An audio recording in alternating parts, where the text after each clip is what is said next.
America और Iran के बीच चल रही जंग भीषण होती जा रही है।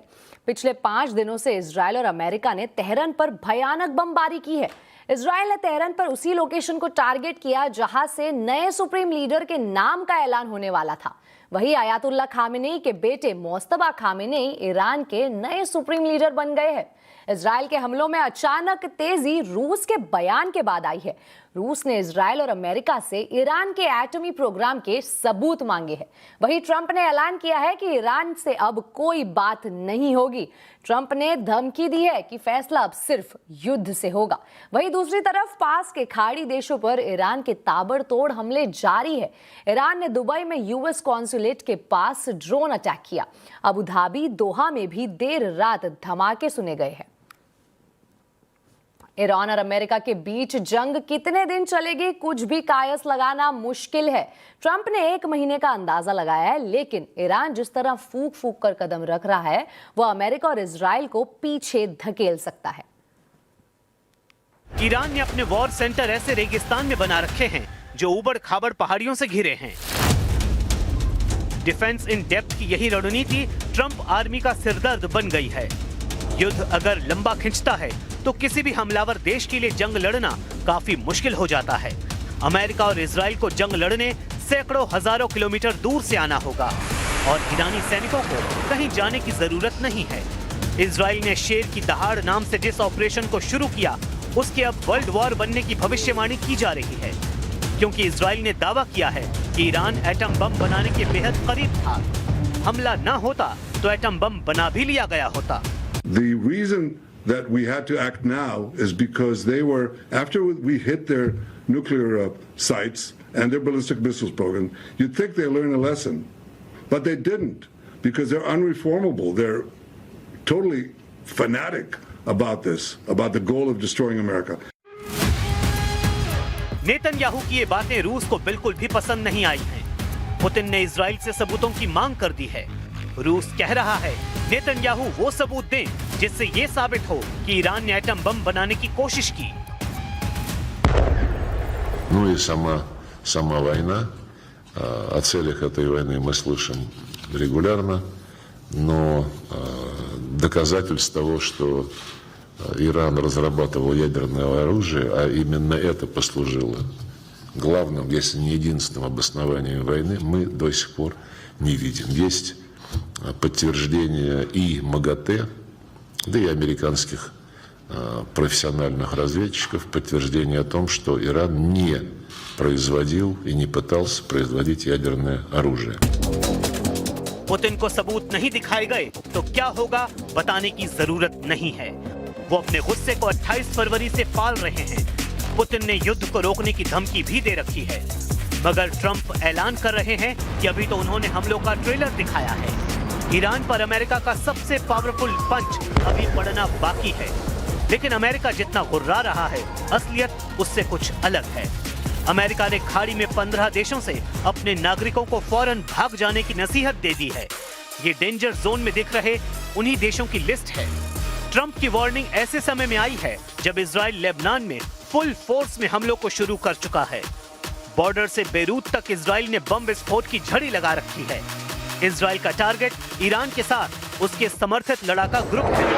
इजराइल सबका सफाया कर पूरी तसल्ली कर लेना चाहता है, लेकिन लड़ाई जैसे जैसे जमीन पर आती जा रही है, वैसे वैसे सुपर पावर की धुकधुकी बढ़ रही है, क्योंकि जमीन पर युद्ध अमेरिका इजराइल की कमजोर नस है। ईरान इसे ही दबाने का इंतजार कर रहा है।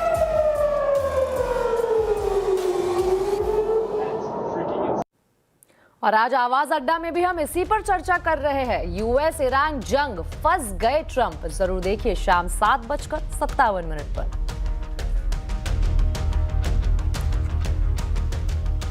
अब एक नजर आज के बाजार के हाल पर। पश्चिम एशिया संकट से बाजार में कोहराम मच गया है। निफ्टी 6 महीने के निचले स्तर पर बंद हुआ है। कैसे रहा है बाजार में कारोबार, बता रही है कंचन नौटियाल। तो हफ्ते का तीसरा कारोबारी दिन, जिस तरीके से हम देख रहे हैं कि जियोपॉलिटिकल टेंशन ने मोड़ ले लिया है, उसका सीधा इंपैक्ट आज हमें अपने भारतीय बाजारों में भी आता हुआ दिखाई दिया है। बैंकिंग की बात करी जाए तो करीबन 2% का डाउनसाइड यहां पे देखने को मिला है। Nifty, mid cap, small cap, Sensex, हर जगह जो बेयर्स का मोड़ था इस टाइम पे हावी होता हुआ दिखाई पड़ा है। एक बार सेक्टोरल इंडेक्स में आपके सामने लेके आती हूँ, पिक्चर वहां से आपको क्लियर होती हुई दिखाई देगी। देखिए, आईटी में थोड़ी सी रिकवरी आज देखने को मिली है, लेकिन इसके अलावा बाकी के सारे सेक्टर्स जो प्रेशर है वो अपने हायर नोट पे ही रहा है इस टाइम पे। देखिए, defence, PSU, financials, reality, FMCG, oil and gas और क्या कुछ नहीं, यहां पे केवल बिकवाली का जो साया है वो हावी होता हुआ नजर आया है। अब अगर स्टॉक स्पेसिफिक एक्शन यहां पे देखा जाए तो आइए बात करते हैं कि निफ्टी के ऐसे कौन से स्टॉक्स थे जहां पे आज हमें बढ़त देखने को मिली है। कोल इंडिया, यहां पे 2% की तेजी रही है। यहां पे न्यूज आई थी, न्यूज के बाद ये जो इजाफा है वो देखा गया है। भारतीय एयरटेल और साथ में इन्फोसिस आज एक हल्की फुल्की बढ़त के साथ बंद हुआ है। लूजिंग पॉकेट में देखिए नंबर कितना बड़ा है गिरावट का। Tata steel, Tata Motors, SBI life and Larsen and Toubro, ये सारे के सारे जियोपॉलिटिकल टेंशन के चलते यहां पे अपना जो दमखम है वो खोता हुआ दिखाई दिया है। इसके अलावा देखिए, सेक्टर काफी दिनों से फोकस में है, ऑयल एंड गैस, बिकॉज यहां पे हमें सीधा सीधा इंपैक्ट आता हुआ दिखाई देता है जिस तरीके से क्रूड का जो रेट है वो ऊपर नीचे होता है। क्रूड का हम रेट देख रहे हैं कि $80 के जो पार है वो पहुंच गया है और वही इंपैक्ट हमें यहां पे आता हुआ दिखाई दिया है। इसके अलावा अगर बाकी के सेक्टर्स की बात करी जाए तो वहां पे भी जो इंपैक्ट है वो हमें पड़ता हुआ दिखाई दिया है। शुगर शेयर्स में आज अच्छी खासी तेजी थी, बिकॉज जो इस टाइम पे क्रूड का भाव है वो तेजी पकड़ ली है। इथेनॉल की जो बातें चल रही है पूरे मार्केट में, डोमेस्टिक प्राइसेस और जो ग्लोबल प्राइसेस है वो कहीं ना कहीं पैरिटी में आ गए हैं और उसके आने के चलते जो हमारी एक्सपोर्ट की कॉम्पिटिटिवनेस है वो काफी ज्यादा बढ़ गई है और उसका सीधा फायदा हमें शुगर कंपनीज को आता हुआ दिखाई दिया है। देखिए, जो बढ़त है कितनी तेजी से बढ़ी है। द्वारिकेश शुगर करीबन 10% का इजाफा, श्री रेणुका, बलरामपुर चीनी और बाकी के जो शुगर स्टॉक्स है वहां पे भी अच्छी खासी मिठास आज के सत्र में देखी गई है। लेकिन ऑल इन ऑल अगर हम बात करें पूरे मार्केट सेटअप की तो जो गहराई है वो काफी ज्यादा गहराती हुई नजर पड़ी है। जैसे कि आपने देखा, यूएस ईरान में जंग से बाजार का हाल बेहाल है, तो ऐसे में निवेश की स्ट्रैटेजी कैसे बनाए, किन सेक्टर्स में खरीदारी करें, कहां से निकलना बेहतर रहेगा, इसी पर करेंगे चर्चा शाम 5:57 पर सिर्फ कंज्यूमर अड्डा। आपको बता दें, रुपए ने आज गिरावट के सारे रिकॉर्ड तोड़ दिए हैं। वेस्ट एशिया में बढ़ते संकट के बीच रुपया आज 24 पैसे टूटकर 92 रुपए 30 पैसे तक फिसल गया। क्यों है रुपए में ये गिरावट और आगे रुपए की चाल कैसी रहने की उम्मीद है, पूरी डिटेल्स बता रही है मेरी सहयोगी मनीषा गुप्ता। अगर 2026 में अब तक की बात की जाए तो रुपया करीबन 2% तक लुढ़क चुका है। रुपया एक्चुअली 2025 में भी कई सारे नए रिकॉर्ड लोज बनाता हुआ आया और ये ट्रेड टैरिफ कंसर्न्स की वजह से था। यूएस इंडिया में ट्रेड एग्रीमेंट नहीं हो पा रहा था, उसका भी प्रेशर था और जिस तरह का सेल ऑफ हमने यहाँ पर बाकी एशियन मार्केट्स में आता हुआ देखा है उसका भी एक इम्पैक्ट यहाँ पर रुपए पे देखने को मिला। अब जहाँ पर हम खड़े हैं, बाजार को लगता है कि अगर मिडिल ईस्ट में जो कॉन्फ्लिक्ट है अगर वो यहाँ पर लंबा चल जाता है तो रुपए में और भी गिरावट देखने को मिल पाएगी। दो तीन चीज़ें हैं जिसका इम्पैक्ट आता हुआ नजर आया। एक तो ये कि कच्चे तेल में हमने $85 पर बैरल तक के लेवल्स बनते हुए देखे। भारत 85% हम अपना तेल इंपोर्ट करता है, तो जो बढ़ते कच्चे तेल की कीमतें हैं जो कि जुलाई 2024 के बाद इतनी हाई है, तो एक इन्फ्लेशन की चिंता यहाँ पर बनती हुई नजर आ रही है। हमारा इंपोर्ट बिल यहाँ पर बढ़ सकता है, फिस्कल स्ट्रेन की यहाँ पर कंसर्न्स हैं, इक्विटी मार्केट में जिस तरह का सेल ऑफ है उसका भी इम्पैक्ट यहाँ पर रुपए में देखने को मिला है। और अगर एशियन करेंसीज की बात की जाए तो चाहे वो पोलैंड है, हंगरी है, इंडोनेशिया है, चिले है, सभी जगह पर यहाँ पर करेंसी काफ़ी शार्पली गिरी है, तो रीजनल वीकनेस का भी इम्पैक्ट यहाँ पर इंडियन रुपीज़ में एज ऑफ नाउ देखने को मिला है। आगे जाकर अब मानना ये है कि जो ये सेल ऑफ है ये कुछ और भी यहाँ पर गहरा सकता है। आगे जिस तरह का डिक्लाइन हमने यहाँ पर एक्विटीज़ में, बॉन्ड मार्केट्स में, मनी मार्केट्स में आता हुआ देखा है, उसका भी इम्पैक्ट रुपए पे आ सकता है। आरबीआई की तरफ से हमने आज ज़ोरदार यहाँ पर डॉलर सेल्स आते हुए देखी हैं। उन्होंने 92 के लेवल को कहीं ना कहीं यहाँ पर डिफेंड करने की कोशिश की है, लेकिन बाजार को लगता है कि 92.80, 93 जैसे लेवल्स यहाँ पर काफ़ी हद तक पॉसिबल हैं। साथ ही वेस्ट एशिया में टेंशन से एनर्जी मार्केट में भी हड़कंप है। इस वक्त सबसे चर्चे में है स्ट्रेट ऑफ हॉर्मूज। ईरान ने इसे बंद कर दिया है, जिससे कच्चे तेल में उबाल आ गया है। इंश्योरेंस लागत में भी उछाल आ रहा है। भारत के लिए ये रूट एनर्जी लाइफलाइन है। आखिर स्ट्रेट ऑफ हॉर्मूज क्यों है इतना महत्वपूर्ण, समझा रही है कंचन नौटियाल। स्टेट ऑफ हॉर्मुज जो कि ईरान और ओमान के बीच का काफी एक स्ट्रैटेजिक रूट है, यहां से अगर हम ग्लोबली बात करें तो दुनिया का सबसे इंपॉर्टेंट जो ऑयल इंपोर्ट है इसी रास्ते से होता है। इनफैक्ट अगर इंडिया के कॉन्टेक्स्ट की बात भी करी जाए तो सबसे ज्यादा इंपोर्ट हमें इसी रास्ते से होता हुआ दिखाई देता है। डायरेक्टली मैप के ऊपर आऊंगी, देखिए ये जो रास्ता है स्टेट ऑफ हॉर्मुज ये हो गया है बंद, जिसके चलते बाकी जगह आप ट्रैफिक देखेंगे कितना ज्यादा हो गया, जो कि पहले यहां से बहुत इजीली हमें कवर होता हुआ दिखाई देता था। डायमेंशन की बात करी जाए तो साइज इसका करीबन 30 मील चौड़ा है। ग्लोबल ऑयल सप्लाई का 20% सप्लाई इसी रूट से होता है, यानी कि पर डे में से कन्वर्ट करा जाए तो 1.5 से 2 crore barrel oil import state of Hormuz से होता है। इंडिया के कॉन्टेक्स्ट में देखा जाए तो टोटल ऑयल सप्लाई का इंडिया 85 to 88% इंपोर्ट करता है और हॉर्मुज से जो इंपोर्ट होता है वो है करीबन 50%, यानी कि कितना लार्ज शेयर यहीं से हमें इंपोर्ट होता हुआ दिखता है। अब इंडिया की ही नहीं बल्कि बाकी की जो गल्फ कंट्रीज है वो भी इसी रास्ते से अपना जो ऑयल इंपोर्ट है वो करती है। कतर की बात करी जाए तो LNG, LPG और फर्टिलाइजर की सप्लाई भी इसी रास्ते से होती है। अब सप्लाई जो है वो काफी बड़ा कंसर्न बन गया है, जिसके चलते प्राइस हाइक हमें जो है काफी ज्यादा होता हुआ दिखाई दे रहा है। ब्रेंट की बात करी जाए तो $80 के ऊपर जो है हमें कच्चे तेल का दाम निकलता हुआ दिखाई दिया है। ये काफी बड़ा जो स्ट्रैटेजिक रूट है, काफी स्ट्रैटेजिक रूट है। हॉर्मुज बंद होने से जो शिपिंग की रफ्तार है वो हमने मैप में देख ही ली है कि किस तरीके से रुक गई है। कई सारे टैंकर्स हमें यहाँ पे फंसते हुए दिखाई दिए हैं, जिससे इंश्योरेंस का कॉस्ट जो है वो बढ़ गया है। अब इंडिया के पास एक दूसरा रूट भी है, उसको एक होप वाला रूट माना जा रहा है, उसका नाम है केप ऑफ गुड्स। आप देखेंगे कि जो सप्लाई पहले डायरेक्टली यहां से होती थी, अब उसको कितना ज्यादा घूम के आना पड़ रहा है, कितना ज्यादा जो डिस्टेंस है वो ट्रैवल करना पड़ रहा है। तो इसलिए इस ऑप्शन को एक होप के नाम पे ही माना गया है। यहाँ की अगर हम बात करें तो इसके इंडिया के पास 2-4 कंडीशन है जो उनको फॉलो करनी होगी। देखिए सबसे पहली कंडीशन तो ये है कि भारत अपने ज्यादा से ज्यादा तेल जो है वो US, ब्राजील और पश्चिम अफ्रीका से खरीदे। साथ ही हॉर्मुज की जगह जो शिप है वो अफ्रीका से दक्षिण सिरे से आए तो ही जाके ये चीज जो है हमारे लिए पॉसिबल होगी। लेकिन यहाँ पे रिस्क जो है वो और भी ज्यादा बढ़ जाता है। रिस्क बढ़ता है तो जो इंश्योरेंस का कॉस्ट है वो भी हमें आसमान छूता हुआ नजर आता है। और यही नहीं बल्कि इसको पार करने के लिए हमने देखा कि रूट कितना बड़ा लेना पड़ रहा है, करीब करीब 6000 से लेके 10,000 नॉटिकल मील का हमें ज्यादा सफर करना पड़ रहा है। और इसमें डिलीवरी टाइम जो है वो भी 2 से 4 हफ्ते बढ़ जा रहा है।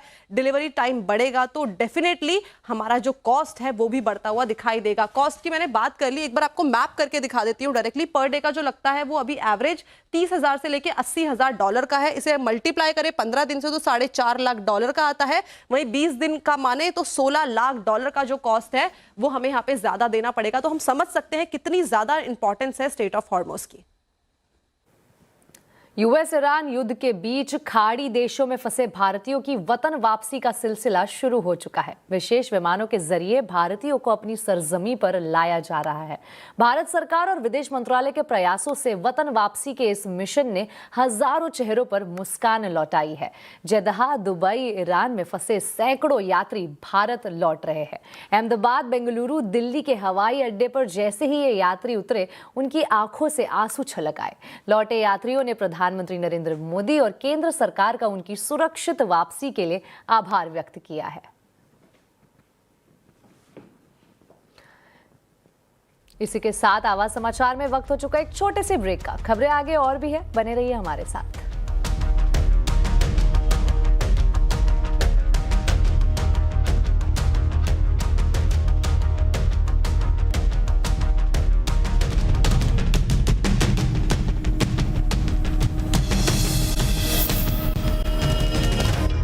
ब्रेक के बाद फिर एक बार स्वागत है आपका आवाज समाचार में। बिहार में बड़े राजनीतिक फेरबदल की तैयारी हो रही है। खबर है कि बिहार के मुख्यमंत्री नीतीश कुमार को राज्यसभा भेजने की तैयारी हो रही है। ज्यादा अपडेट के लिए पटना से हमारे साथ है संवाददाता शैलेंद्र साहिल। शैलेंद्र, बताइए क्या अपडेट है इस खबर पर?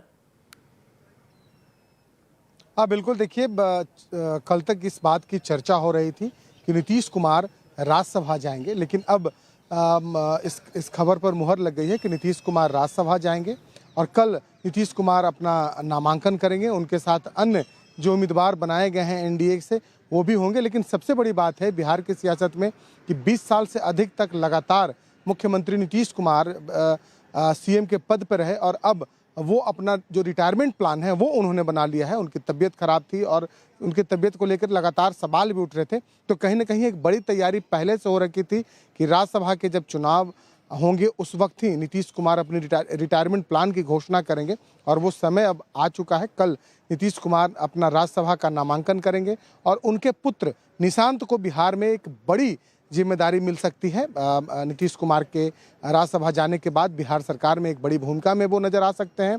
पार्टी में भी जो वो एक तरीके से एक्टिव रूप में नज़र आएंगे। तो कुल मिला के कहा जा सकता है कि बिहार की सियासत के लिए बड़ी खबर है कि नीतीश कुमार राज्यसभा जाएंगे और जब जाहिर सी बात है कि जब वो राज्यसभा जाएंगे तो उन्हें अपना मुख्यमंत्री का पद भी छोड़ना होगा और अब देखना होगा कि उसके बाद अब एनडीए, बीजेपी और जेडीयू मिलके क्या आगे तय होता है और उसके बाद ही यह तय होगा कि मुख्यमंत्री अगला बिहार का कौन होगा। लेकिन फिलहाल इतना यह तय हो चुका है कि नीतीश कुमार राज्यसभा जाएंगे और कल अपना नामांकन करेंगे। जी बिल्कुल, ये सिर्फ एक पद परिवर्तन की खबर नहीं है बल्कि बिहार के सत्ता में संभावित बड़े बदलाव का संकेत है। शैलेंद्र, बहुत बहुत शुक्रिया इस पूरी जानकारी के लिए। बढ़ते अगली खबर की ओर। आज देश भर में रंगों का त्योहार होली खुशी और उत्साह के साथ मनाया जा रहा है। सुबह से ही हर जगह रंग और गुलाल से रंगे नजर आ रहे हैं। शहर और गांव दोनों जगह पर रंगों, ढोल नगाड़ों और गीतों के साथ होली का उत्सव मनाया जा रहा है। मथुरा हो, वाराणसी, अयोध्या, प्रयागराज या फिर पुष्कर और जयपुर समेत कई शहरों से होली की सुंदर तस्वीरें सामने आ रही है। पूरे माहौल रंगों से रंगा हुआ है और जगह जगह हो रहे आयोजनों में लोग एक दूसरे को रंग लगाकर बधाई दे रहे हैं। वहीं अहमदाबाद में होली का त्योहार धूमधाम से मनाया गया है। शहर रंगों और मस्ती में डूबा नजर आया है। हमारे संवाददाता केतन जोशी ने रंगोत्सव के बीच पहुंचकर लोगों का जोश कितना हाई है वो जानने की कोशिश की। इस वक्त मैं अहमदाबाद में राजपथ क्लब में मौजूद हूं और आप देखिए कि लोगों का उत्साह किस तरह से है। लोग गीत संगीत पर थिरक रहे हैं, खासकर बच्चे और युवा है वो यहाँ अपनी होली और धुलेंडी का फेस्टिवल है वो शानदार तरीके से सेलिब्रेट करने के लिए आए हैं। आइए हम जो यहाँ पर उत्साह से होली खेल रहे हैं उनसे बात करते हैं। अच्छा बताइए, क्या कहेंगे? गुजरात में हर त्योहार इसी तरह धूमधाम से मनाया जाता है। हैप्पी होली। मैं डॉक्टर अनुज आप सबको हार्दिक शुभकामनाएं होली एंड धुलेंडी की। राजपथ क्लब की तरफ से पूरे हिंदुस्तान को हैप्पी होली। हैप्पी होली। देखिए, चाहे बड़े हो या बुजुर्ग हो, लोगों का उत्साह देखकर ही बनता है। उनका यही कहना है, चाहे कोई भी त्योहार हो लेकिन इसी शिद्दत के साथ मजा भी नहीं जाए। जोशी, अहमदाबाद। इसी के साथ आवाज समाचार में अभी के लिए इतना ही। आप देखते रहे CNBC आवाज और अपडेटेड रहे खबरों पर हमारे सोशल मीडिया हैंडल्स के जरिए। नमस्कार।